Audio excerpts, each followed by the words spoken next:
사장님 정말 오랜만에 뵙네요. 1년 만인가요? 1년 정도 된 것 같네. 사실 영상으로 1년만 아닙니까? 영상으로 1년 만. 영상으로 1년 만. 영상으로. 영상으로 1년 만인데 저희가 오늘 모인 이유가 약간 교육 영상을 위한 모임이기 때문에 형님의 원래 직업에 맞는 호칭으로 좀 바꿔서 교수님이라고 한번 해볼까 합니다. 교수님, 많은 분들이 좀 의아할 것 같은데 설명, 자기소개 한번 부탁드릴게요.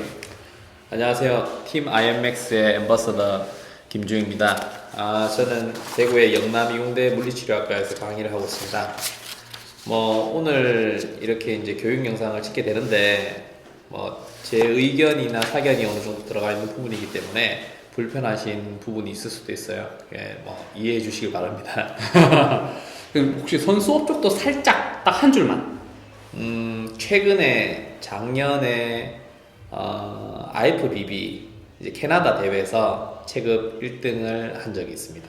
이렇게 진짜 직업이 의심될 정도로 교수님이라고 해야 될지 선수님이라고 해야 될지 진짜 이렇게 넘나드는 게 대단한 것 같습니다. 일단 저도 유튜버이자 운동선수를 하고 있는 뽀종이라고 합니다. 오늘 한번 바로 시작해 보도록 할게요. 오늘 해볼 운동은 교육은 베이직한 기본 개념은 벤치프레스예요. 벤치 하면은 그립에 대한 부분, 손목, 그리고 팔꿈치, 어깨, 그리고 날개뼈에 대해서 조금 알아야 할 것 같습니다. 손목부터 한번 시작해 볼까요? 손목. 그 벤치프레스 같은 경우에는 아무래도 상체 운동이기 전에 바벨을 가지고 하는 운동이기 때문에 어떤 도구를 가지고 하는 운동이죠.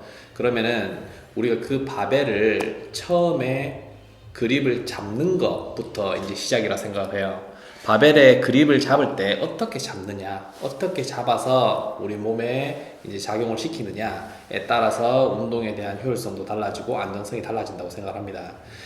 손바닥을 이렇게 펼친 상태에서 엄지 손의 사이에 이 아래쪽을 수평으로 이렇게 가면서 이 수평의 기준으로 아래쪽에 있는 뼈들이 손목뼈라고 얘기를 해요. 이 손목뼈에다가 벤치를 올려 놓으신 상태에서 이렇게 엄지손을 말아서 이렇게 지는 게 가장 안전하게 벤치프레스를 할 수 있는 방법입니다. 그러면 많은 분들이 썸리스라고 해가지고 손가락을 좀 돌려서 하던데 이거는 이게 손목에 아까 얘기했었던 것처럼 이 손목뼈에다가 올려놓는다고 하면은 엄지손을 이렇게 말아진다고 하더라도 썸레스 그립이라고 하는 이 그립과 동일하게 이 뼈에다가 올려놓고 하는 거는 바뀌지가 않아요. 그래서 어떤 사람들이 썸레스 그립이라고 해서 엄지손을 이렇게 바깥으로 빼는 그립을 하는데 굉장히 불안정합니다. 운동을 하시다가 특히 프리웨이트 같은 경우는 이렇게 빠지게 된다고 하면은 굉장히 큰 부상을 요할 수가 있어요.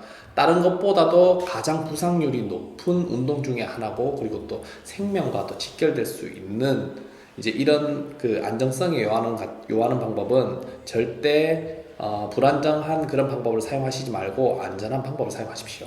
낮은 가능성이라도 그 한 번의 가능성이 발생하면 너무 위험하기 때문에 배제하는 게 좋다. 그렇죠. 이해했습니다.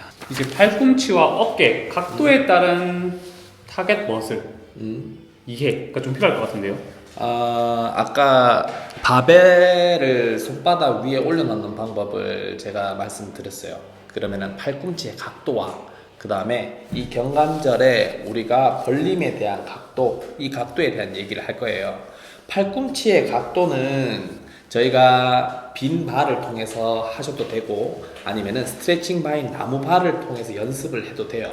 벤치에서 누운 상태에서 이렇게 바벨을 잡고 아래쪽으로 내렸을 때 누군가가 확인을 해줘도 되고, 아니면은 본인이 사진이나 영상을 찍어도 좋을 것 같아요.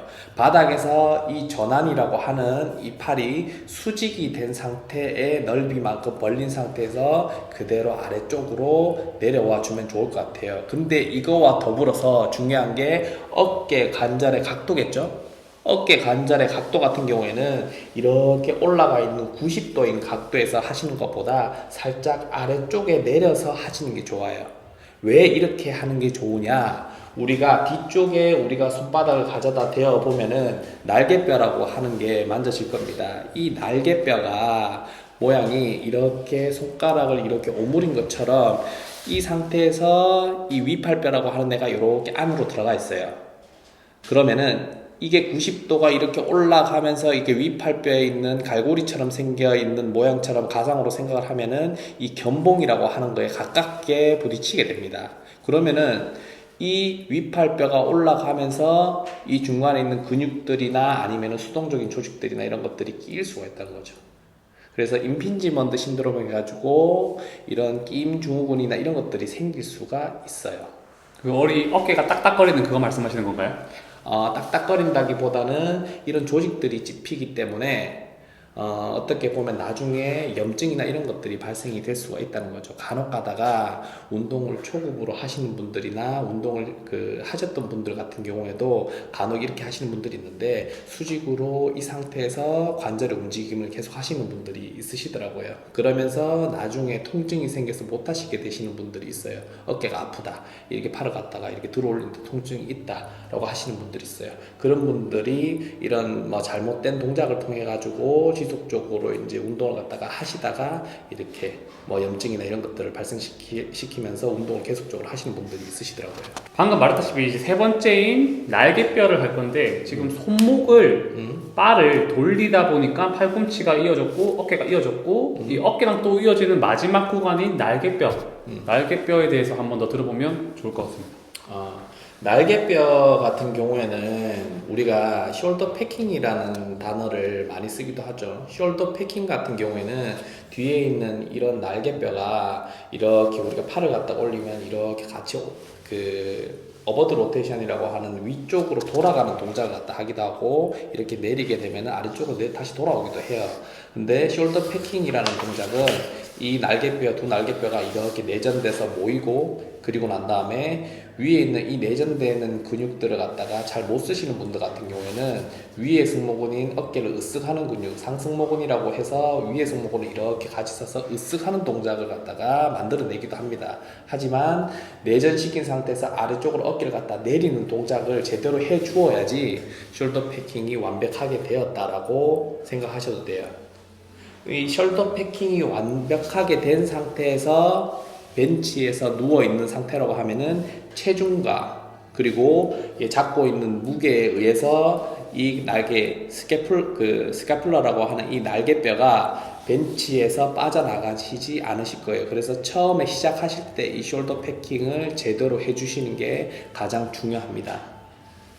약간 가슴을 내미는 자세네요. 그렇죠. 가슴을 내밀게 되면은 체스트업이라고 하는 동작 때문에 누워서 어깨뼈를 뒤에서 이제 숄더 패킹을 한 상태에서 우리가 아까 얘기했던 것처럼 엘보의 위치와 그다음에 숄더에 대한 각도가 수평으로 생각했었을 때 이렇게 90도가 아닌 살짝 아래쪽으로 내려온 상태에서 이렇게 팔꿈치를 굽혀서 가상으로 한다고 생각을 하면은 바벨의 위치가 어깨하고 똑같은 수평의 위치대로 움직이는 게 아니라 살짝 아래쪽으로 내려오게 돼요.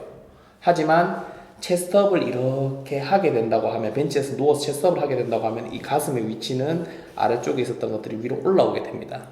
그러면은 수평에 가까워지게 되죠.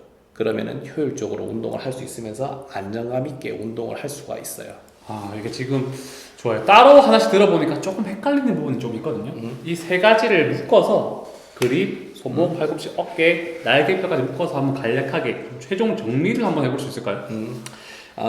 맨 처음에 얘기했었던 그립을 잡는 거, 그립을 잡았었을 때에 손목뼈에다가 바벨을 올려놓는 거, 그리고 팔꿈치의 전환이 팔꿈치 위에 있는 전환이 바닥에서 수직이 될 수 있는 각도로 우리가 바벨의 넓이를 잡는 것, 그리고 어깨 경관절은 아까 얘기했었던 것처럼 90도가 아니라 90도에 살짝 아래로 떨어진 상태, 그리고 뒤쪽에 있는 날개뼈 같은 경우에는 아까 내전과 그 다음에 아래쪽으로 내리는 동작인 숄더 패킹을 한 상태에서 동작을 해주는 거지. 이 동작을 했었을 때의 경관절에 대한 안정감과 그리고 우리가 하려고 하는 벤치프레스의 주목적인 대흉근의 사용과 그 다음에 협력근인 삼두근과 그리고 앞쪽에 있는 어깨, 세모근까지 같이 협력을 갖다 하면서 무거운 무게를 들거나 아니면 가벼운 무게를 들더라도 운동했었을 때의 운동의 효과를 제대로 볼 수가 있는 거지. 오늘 사실 많은 걸 배웠지만 숄더 패킹 하나만 알아가도 뭔가 좀 있어 보이는데요? 그렇지. 숄더 패킹을 일반인들 같은 경우에는 제대로 해주지 않고 하시는 분들이 많아. 그리고 또 착각하시는 게 나는 제대로 했다라고 생각을 하는데 제대로 하지 않고 하시는 분들도 많고, 아까 얘기했었던 것처럼 이렇게 어깨가 숄더가 뒤에 내전과 디프레션이라고 하는 내림 동작을 같이 해주는 동작인데 뒤에 붙이는 동작만 하시고 어깨가 이렇게 올라가는 줄을 모르시더라고. 그러면 또 부상으로 이어질 수가 있겠네요. 그렇지. 아하, 알겠습니다. 아까 얘기했었던 아주 미세한 바벨의 위치에 따라서 부상이 만들어질 수가 있는데 어깨 경관자 같은 경우에는 더더욱이나 조심해야지. 알겠습니다. 오늘 이렇게 벤치에 대한 개념, 기본에 대해서 조금 배워본 것 같습니다. 감사합니다.